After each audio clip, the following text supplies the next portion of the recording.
అంజలి TV. నీలానగర్ అనే ఊరిలో వెంకటేశం, కైకమ్మ అనే దంపతులు నివసిస్తూ ఉంటారు. వీళ్ళది చాలా పేద కుటుంబం. వెంకటేశం చాలా మంచివాడు. కైకమ్మ పేరుకు తగ్గట్టు మహాగయ్యాళి, బాగా తిండిపోతు. వెంకటేశం భార్య చనిపోవడంతో కైకమ్మను రెండో పెళ్లి చేసుకుంటాడు. కైకమ్మకి పిల్లలు పుట్టరు. వెంకటేశం మొదటి భార్య కొడుకు అరుణ్, కోడలు అంజలి. అరుణ్ మొదటి భార్య కొడుకు కావడంతో కైకమ్మ ఎప్పుడు అరుణ్ణి, కోడలు అంజలిని నానా మాటలంటూ బాధ పెడుతూ ఉంటుంది. ఇలా సాగిపోతున్న వీళ్ళ జీవితంలో ఏవేవి మలుపులు తిరగబోతున్నాయో ఈ కథలో చూసి తెలుసుకుందాం. ఒకరోజు కైకమ్మ హాల్లో కూర్చొని గొడుగుతూ ఉంటుంది. అది చూసిన వెంకటేశం మనసులో ఇలా అనుకుంటూ, ఇది మళ్ళీ గొనుగుడు మొదలు పెడుతుంది. ఈ రోజు ఏ కొత్త కథతో మమ్మల్ని తిట్టబోతోందో. ఏంటి మీలో ఏదో గొనుక్కుంటున్నారు? ఆ ప్రశ్న నేను నిన్నెయ్యాలి.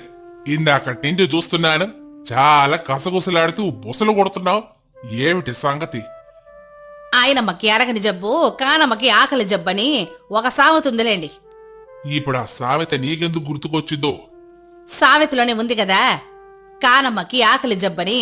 నచ్చినవన్నీ తినడానికి ఇంట్లో చిల్లి గవ్వలేక, అటు ఆకలి జంపుకోలేక ఇలా నాలో నేనే గొనుక్కొని చేస్తున్నాను. ఈ రోజు కొత్త ఉంది, ఎంత తిన్నా నీ ఆకలి తీరందేగా.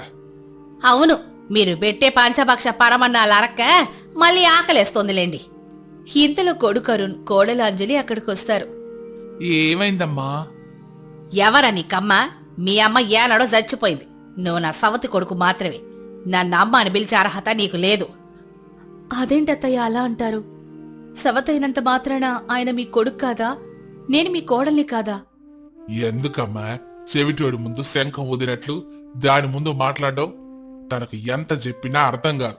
దానికి ఏ ముహూర్తాన కైక అని పేరు పెట్టారో ఆ పేరును సార్థకం చేసుకుంటోంది. ఎప్పుడు ఆ అరుణ్ సవతి కొడుకుగానే చూస్తుంది. అక్కడికి మీ పేరుకు తగ్గట్టు మీరేదో ఉన్నట్టు పేరేమో వెంకటేశం అని ఆ వడ్డీ కాసుల వాడి పేరు పెట్టుకున్నారు. ఇంట్లో చూస్తే ఎప్పుడు కటిక దరిద్రవే. ఆ దరిద్రం నా వల్ల రాలేదే. నేను నాకు చేతనంత గాడికి సంపాదించాను, కానీ ఎంత సంపాదించినా అది నీ తిండికే సరిపోలేదు. ఏంటి నాన్న నువ్వు కూడా అమ్మనంతంత మాట్లాంటావు? నీకు చిన్నప్పటి నుంచి చెప్తూనే ఉన్నాను, నేను మీ అమ్మని కాదు అని. నువ్వెన్నిసార్లు చెప్పినా ఎన్ని మాట్లాడినా కూడా నువ్వే నా అమ్మవి. ఆయనకు మీరంటే చాలా ఇష్టమత్తయ్యా. చిన్నప్పుడే తల్లిని కోల్పోవడంతో మిమ్మల్ని తన సొంత అమ్మ అనుకునేవాడు. రోజు మీ గురించి ఎన్ని కబుర్లు చెప్తూనే ఉంటారో తెలుసా? ఈ కబుర్లకేమీ తక్కువ లేదమ్మా. కబుర్లతో ఏమైనా కడుపు నిండుతుందా? ఈ రోజుల్లో ఏదైనా డబ్బుతోనే సాధ్యమవుతుంది. అలా డబ్బు సంపాదించడం చేతగాక ఇలా కబుర్లతో కాలక్షేపం చేస్తున్నాడు. నా వంతు నేను ప్రయత్నం చేస్తూనే ఉన్నానమ్మా, కానీ కాలం కలిసి రావట్లేదు. అందుకే నేను చేస్తున్న పనిలో ఎక్కువ ఆదాయం లేదు. కనీసం ఇంట్లో వాళ్ళందరికీ కడుపు నిండా భోజనం పెట్టలేని నా పరిస్థితి చూస్తే నాకే సిగ్గుగా ఉంది. అవునులే, పుట్టగానే తల్లిని మింగేశావు. నీ జీవితాన్ని చూసుకొని నువ్వు ఆ మాత్రం సిగ్గుపడాల్సిందేలే. చిచ్చి, నీదసలు నోరేనా? ఎప్పుడు వాడిని ఏదో ఒక మాటని బాధ పెడుతూనే ఉంటాం. నీ మాటలకు వాడు ఎంత బాధపడతాడని ఒక్కసారి కూడా ఆలోచించావా? అవునులే, కన్న ప్రేమంటే ఏంటో ఎవరికైనా కంటే కదా తెలిసేది. నీ రాక్షసత్వం తెలిసి నీ చేతిలో ఇంకొకరు బలవకూడదనుకొని ఆ దేవుడు కూడా నీకు పిల్లల్నివ్వలేదు. ఏంటి మావయ్య ఇది? మీరైనా కొంచెంసేపు కామ్గా ఉండొచ్చు కదా. ఇలా మాటకి మాట పెంచుకోవడం వల్ల ఏం ఉపయోగం ఉంది చెప్పండి? ఆ బుద్ధి దానికి ఉండాలమ్మా. పాప మీరు పడుతున్నారు కదా అని మిమ్మల్ని అన్నని మాటలు అంటూ ఉంటే నన్ను కూర్చొని చూస్తూ ఎలా ఉండమంటావు? అవును, ఇది పెద్ద రాజుల కుటుంబం అయ్యే. నా మీదకు దండయాత్రకొస్తారు. రూపాయికి దిక్కుండదు గాని ఈ చేతగాని పౌరుషాలకి ఏమీ తక్కువ లేదు. అంత పౌరుషమేముంటే నీ కొడుకుని కోడల్ని ఆ పౌరుషాన్ని సంపాదన మీద చూపించమని చెప్పండి. కనీసం ఆ డబ్బుతో ఇల్లైనా గడుస్తుంది. నిన్ను మావయ్య, మీరింక ఏ ఒక్క మాట కూడా మాట్లాడినా నా మీద ఒట్టే. అత్తయ్య, మీ గదిలో భోజనం పెట్టాను, మీరెళ్ళి భోజనం చేయండి. కైకమ్మ మొహం తిప్పుకుని కోపంతో అక్కడి నుంచి వెళ్ళిపోతుంది. వెంకటేశం, అరుణ్ బాధపడుతూ ఉంటారు. వారిని చూసి అంజలి, అత్తయ్య మాటలకు మీరెవరూ బాధపడకండి. అత్తయ్య కోపంలో అంటే అన్నారు కానీ దాన్నుంచి నాకొక ఉపాయం వచ్చిందండి. ఏంటంజలి అది? నేను వండిన బిర్యానీ మీరు తిన్నారు కదా? అవునమ్మా తిన్నాం, కానీ ఇప్పుడు దానికి నీకొచ్చిన ఉపాయానికి సంబంధం ఏంటి? ఉంది మావయ్య గారు. మనం ఎందుకు ఒక చిన్న బిర్యానీ వ్యాపారం మొదలు పెట్టకూడదు? ఐడియా బాగానే ఉంది కానీ అంజలి, నువ్వు ఇంటి నుంచి బయటికెళ్ళి పనిచేస్తావా? ఏం ఎందుకు చేయకూడదండి? అందరం కూర్చొని తినడానికి మందేమైనా కోటీశ్వర్ల కుటుంబమా? తలా ఒక చెయ్యి తోడైతే ఈ పేదరికం బాధలు తప్పుతాయి కదా. చాలా మంచి ఉపాయం ఆలోచించావు అంజలి. ఇంట్లో ఉండి మీ అత్తగారితో ఈ మాటలు పడ్డం కంటే ఇద్దరు కలిసి బయట వ్యాపారం చేసుకుంటే కనీసం దాని మాటల తోటల నుంచైనా తప్పించుకోవచ్చు. కాకపోతే పెట్టుబడికి ఎక్కువ డబ్బు ఖర్చు అవుతుందేమో. అంత డబ్బు ఏమీ ఖర్చవ్వదండి. వ్యాపారం చిన్నగానే మొదలు పెడుతున్నాం కాబట్టి మన దగ్గర దాచుకున్న కొంత డబ్బే సరిపోతుంది. అయితే ఇంకెందుకమ్మా ఆలస్యం? రేపటి నుంచే కొత్త వ్యాపారం మొదలు పెట్టమ్మా. మరుసటి రోజు అంజలి బాగా బిర్యానీ వండి ఇంటి బయటున్న బండి మీద పెడుతుంది. అది వర్షాకాలం కావడంతో ఆకాశమంతా చీకటిమయమైపోయి బాగా వర్షం కురవడం మొదలవుతుంది. అయ్యో, ఇప్పుడు వర్షం పడుతుంది. ఎలా అంజలి? ఈ వానలో బిర్యానీ తినడానికి ఎవరొస్తారు? శ్రమంతా వృధా అయిపోతుందేమో అంజలి. లేదండి, మనం సరైన సమయానికి బిర్యానీ వ్యాపారం ప్రారంభించాం. మసాలా ఘాటికి దాహం తీవ్రత ఎక్కువవుతుంది. అదే ఈ వర్షంలో చలికి వేడి వేడి బిర్యానీ తినాలని ఎవరికైనా అనిపిస్తుంది. దేవుడి మీద భారం వేసి మొదలు పెట్టాను. అంతా మంచే జరుగుతుందని ఆశిస్తున్నాను. నీ ఆశలో అర్థం ఉంది అంజలి, కానీ బయట రోడ్డు మీద చూడు, జనాలు ఒక్కరు కూడా లేరు కదా. ప్రయత్నించకుండానే ఓటమి ఒప్పుకోకూడదండి. మీరొక్కసారి గొడుగును అడ్డుగా పెట్టుకోండి. నేను దబర మూత తీస్తాను. ఆ వాసనకైనా ఎవరైనా వస్తారేమో చూద్దాం. అంతలో అటువైపు వెళ్తున్న రమేష్ అనే వ్యక్తి ఆ వాసన చూసి బండి దగ్గరికి వస్తాడు. ఈ వర్షంలో ఇంత మంచి బిర్యానీ వాసన వస్తుంది. నిన్నటి వరకు ఇక్కడ ఏమీ లేదే. కొత్తగా ఈ బిర్యానీ బండి పెట్టారా? అవునండి, ఈ రోజుకి కొత్తగా ప్రారంభించాం. ఆహా, వాసన అదిరిపోతుంది. పైగా బిర్యానీ వేడివేడిగా పొగలు కక్కుతుంది. ఒక ప్లేట్ బిర్యానీ ఇవ్వమ్మా. అంజలి ఎంతో ఆప్యాయంగా వేడి వేడి బిర్యానీ ప్లేట్లో పెట్టి రమేష్ అనే వ్యక్తికి ఇస్తుంది. రమేష్ ఒక ముద్ద నోట్లో పెట్టుకొని, వావ్, బిర్యానీ చాలా బాగుంది. ఈ వర్షంలో వేడిగా ఇంత నాణ్యమైన బిర్యానీ తింటుంటే కడుపు చల్లబడినట్లుంది. హోటల్లో కూడా ఇంత రుచికరమైన బిర్యానీ దొరకదు. అచ్చంగా చెప్పాలంటే ఇంట్లో ఉండే అమ్మమ్మ చేతి వంటలాగా చాలా అద్భుతంగా రుచిగా ఉంది. చాలా సంతోషమండి. ఇంట్లోనే వండిన బిర్యానీ చాలా శుభ్రంగా వండాను. మీకు నచ్చింది, అంతే చాలు. చిన్నగా నచ్చలేదమ్మా. వీలైతే ఈ బిర్యానీ దబర దబర ఎత్తుకుపోవాలనిపిస్తోంది. అంత బాగా నచ్చింది. అలాగే నా రూమ్ లో ఫ్రెండ్స్ కూడా ఉన్నారు. వాళ్ళకు కూడా కొన్ని పార్సల్స్ కట్టివ్వు. అలాగే నా వాట్సాప్ లో కూడా మీ బిర్యానీని పోస్ట్ చేస్తాను. నా ఫ్రెండ్స్ అందరూ కూడా రోజు ఇక్కడికి వచ్చి తింటారు. చాలా సంతోషమండి. ఇదిగోండి, మీరడిగిన పార్సల్ సిద్ధం చేశాను. అది తీసుకుని రమేష్ అక్కడి నుంచి వెళ్ళిపోతాడు. కొంచెం సేపటికి ఒక్కొక్కరుగా బిర్యానీ వాసనకి వర్షాన్ని కూడా లెక్క చేయకుండా తినడానికి అక్కడికి రావడం మొదలు పెడతారు. తిన్న ప్రతి ఒక్కరూ బిర్యానీ రుచిని చూసి ఎంతో పొగుడుతూ ఉంటారు. ఆ రోజు వండిన బిర్యానీ అంతా అయిపోయి బాగా లాభం చేతికొస్తుంది. అరుణ్, అంజలి వ్యాపారం ముగించుకుని ఇంట్లోకి వెళ్తారు. అక్కడ కూర్చొనున్న కైకమ్మతో అంజలి ఇలా అంటుంది. అత్తయ్య గారు, ఈరోజు వ్యాపారంలో వచ్చిన లాభాలు ఇదిగో తీసుకోండి. కైకమ్మకు ఒక్కసారిగా ఏమీ అర్థం కానట్లు, మీరు వ్యాపారం చేసి ఆ వచ్చిన లాభాలు నాకెందుకు ఇస్తున్నారు? దీని వెనక ఏదైనా కుట్రుందా?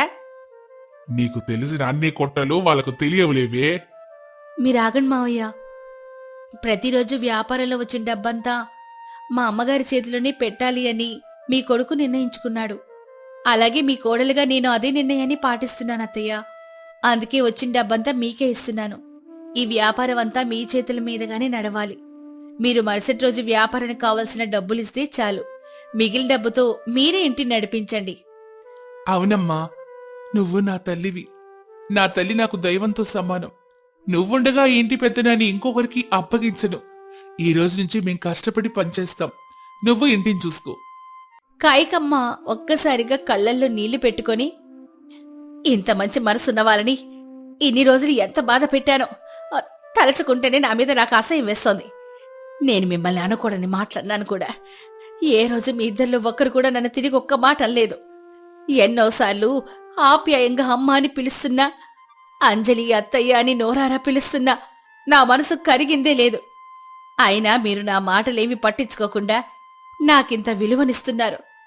నీ ప్రేమను మోయటం చాలా కష్టంగా ఉంది. నన్ను క్షమించండి. ఏంటత్తయ్య ఆ మాటలు? మీరెలా మాట్లాడకండి. ఇదిగో మీకోసం, మావయ్య గారి కోసం, మనందరి కోసం వేడి వేడి బిర్యానీని పక్కన పెట్టాను. అందరం కలిసి కూర్చొని తినాలన్నదే మా కోరిక. పదండి తిందాం. కైకమ్మల వచ్చిన మార్పుకి భర్త వెంకటేశం, ఇంట్లో వాళ్ళందరూ చాలా సంతోషిస్తారు. ఆ రోజు నుంచి ఇంట్లో ప్రశాంతత మొదలవుతుంది. బయట వ్యాపారం రోజురోజుకి అభివృద్ధి చెందుతుంది. మరి ఈ కథ ద్వారా మనం తెలుసుకున్న నీతేంటో తెలుసా? నాలుక కత్తి కంటే పదునైంది. అందుకే ఎదుటివారిని ఒక మాట అనే ముందు 1కి 10 సార్లు ఆలోచించుకోమని చెప్పారు పెద్దలు. ఒక పచ్చని పల్లెటూరులో వ్యవసాయ పనులు చూసుకుంటూ స్వచ్ఛమైన గాలి పీల్చుకుంటూ పెరిగిన అంజలికి సాఫ్ట్వేర్ ఇంజనీర్ అయిన అరుణ్తో పెళ్లి జరుగుతుంది. పెళ్లి తర్వాత ఆమె మొదటిసారిగా హైదరాబాద్ పట్టణంలోని అత్తగారింటికి వస్తుంది. అత్తగారు శకుంతల పట్నం వాతావరణానికి పూర్తిగా అలవాటు పడిన కొంచెం ఆడంబరాలిష్టపడే ఆవిడ. మామగారు రాఘవయ్య రిటైర్డ్ బ్యాంక్ ఉద్యోగి.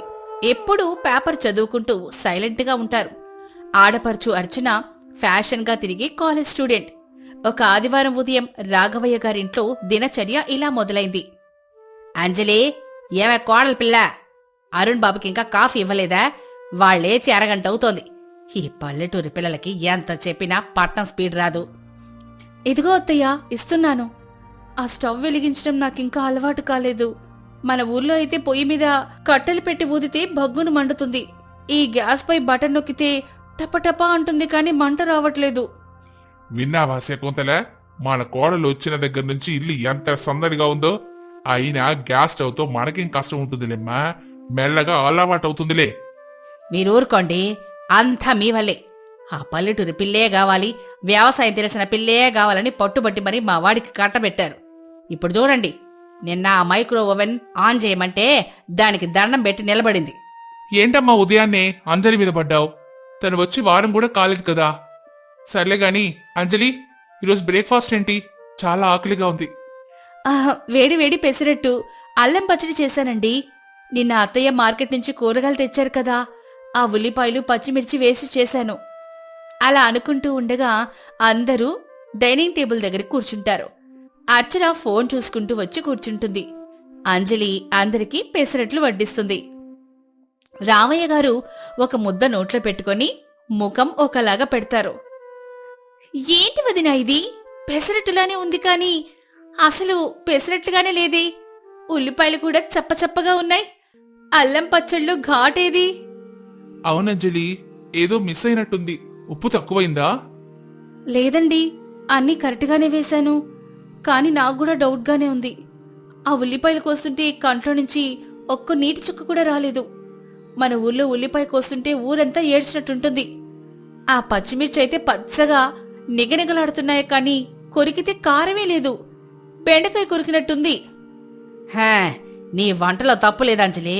ఇదంతా ఈ పట్నం కూరగాయల మహత్యం. అంతా కెమికల్స్, మందులు కొట్టి పెంచుతారు కదా. పైకి చూడ్డానికి కలర్ఫుల్గా ప్లాస్టిక్ కాయల్లా ఉంటాయి, కానీ లోపల సత్తా సున్నా. మందులంటే గుర్తొచ్చింది, నిన్న న్యూస్ లో చెప్పారు.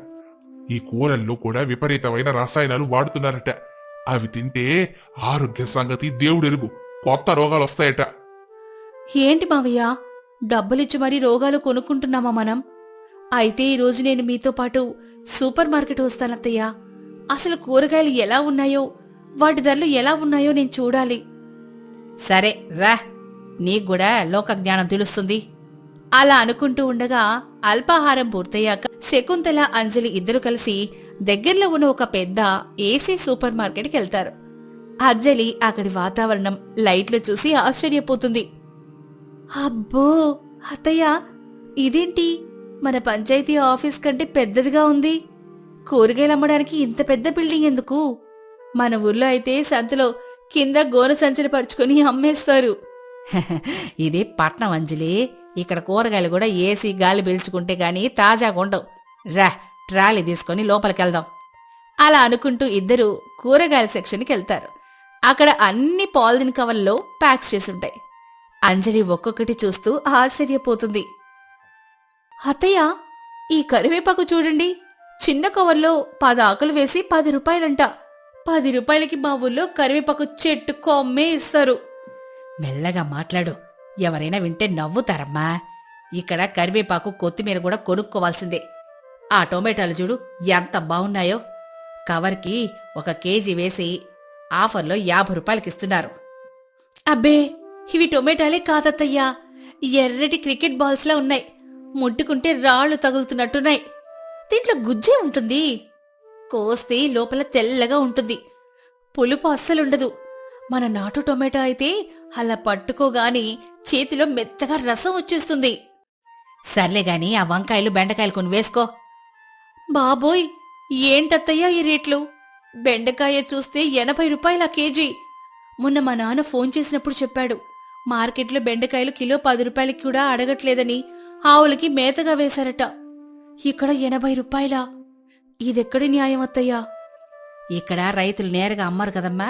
మధ్యలో దళార్లు ఈ సూపర్ మార్కెట్ వాళ్ళ ఏసీ బిల్లులు, కరెంటు బిల్లు అన్నీ మన కూరగాయల మీదనే వేసి వసూలు చేస్తారు. తప్పదు, తీసుకో. అంటే రైతుకి 10 రూపాయలొస్తే మన దగ్గర 80 రూపాయలు గుంజుతున్నారన్నమాట. పైగా ఇందులో రుచి లేదు, పాడు లేదు, అన్నీ కెమికల్సే.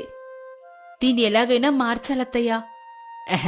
నువ్వేమైనా ముఖ్యమంత్రి అనుకుంటున్నావా ఏంటి సిస్టమ్ని మార్చడానికి?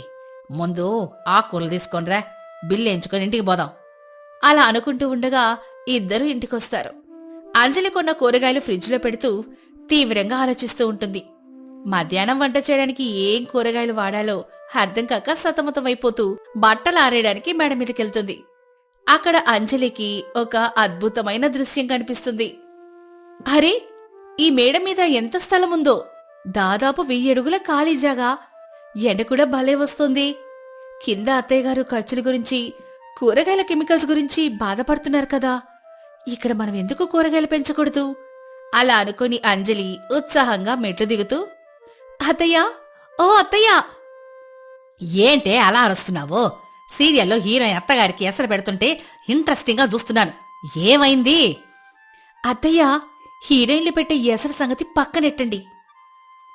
మన మేడ మీద ఎంత పెద్ద జాగా ఉందో చూసారా? ఉంది. అక్కడే కదా మనం వడియాలు పచ్చళ్ళు పెట్టుకునేది.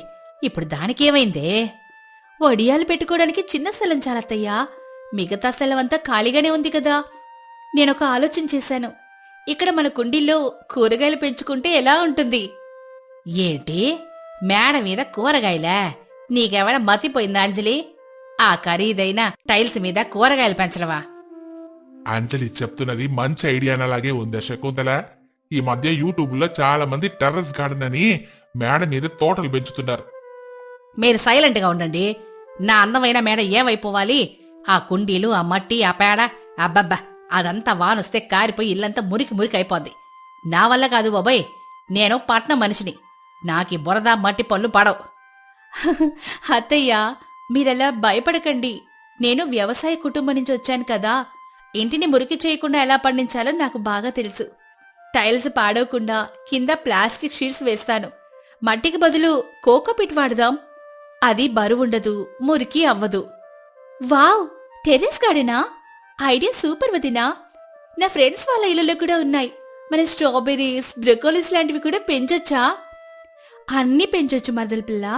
ముందు మనకు కావాల్సినవి ఉల్లి, టొమాటో, పచ్చిమిర్చి, వంకాయ, ఆకుకూరలు మొదలెడదాం. అవన్నీ నాటు విత్తనాలతో ఎలాంటి మందులు కొట్టకుండా స్వచ్ఛంగా పెంచుకుందాం. అప్పుడు చూడండి నా చేతి వంట ఎలా ఉంటుందో.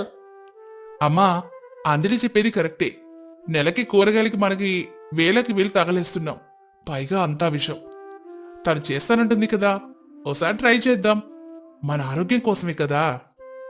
సరే అయితే, మీరంతా అడుగుతున్నారు కాబట్టి ఒప్పుకుంటున్నాను. కాని అంజలి, నేను మాత్రం మట్టిలో పని చేయలేను. నాకు గోళ్లు పాడైపోతాయి. పైగా ఆ పేడ వాసన పడదు. నువ్వేమో ఒక్కదానివి అన్నీ చేసుకోలేవు. మీరేం వరీ కాకనత్తయ్యా. మీరు నా పక్క నుండి ఆర్డర్స్ వేస్తూ ఉండండి చాలు. పనంతా నేను చూసుకుంటాను. రేపే ఆదివారం కదా. మావయ్యని, ఆయన్ని తీసుకుని నర్సరీకి వెళ్లి విత్తనాలు, కుండీలు, మట్టికి తీసుకొస్తాను. పట్టల్లో పల్లెటూరి కోడల సత్తా ఏంటో చూపిస్తాను. బేషమ్మా, రేపొద్దున్నే నా కార్లో అందరం నర్సరీకి వెళ్తున్నాం. ఏవో దేవుడా, నా అందమైన మేడ చివరికి పొలంగా మారబోతుందన్నమాట. ఈ కోడళ్ళని ఇంకేం పనులు చేయిస్తుందో ఏవో. అలా అంజలి తన పల్లెటూరి తెలివితేటలతో కుటుంబ సభ్యులందరినీ టెర్రస్ గార్డెన్కు ఒప్పిస్తుంది. తన పట్టం జీవితంలో ఒక కొత్త ప్రయాణానికి శ్రీకారం చుడుతుంది. ఆ తర్వాత ముందు ముందు ఏం జరగబోతుంది? నర్సరీకి వెళ్లిన అంజలి శకుంతల మధ్య జరిగిన విత్తనాల గొడవేంటి? మట్టి కోకోపిట్ కలుపుతూ మోడ్రన్ అత్తగారు శకుంతల పడిన పాటలు చూసి అంజలి ఎందుకు నవ్వింది? వాళ్ళు వేసిన విత్తనాలు మొలకెత్తాయా లేదా? ఈ విషయాలని తెలియాలంటే వచ్చే ఎపిసోడ్ చూడాల్సిందే.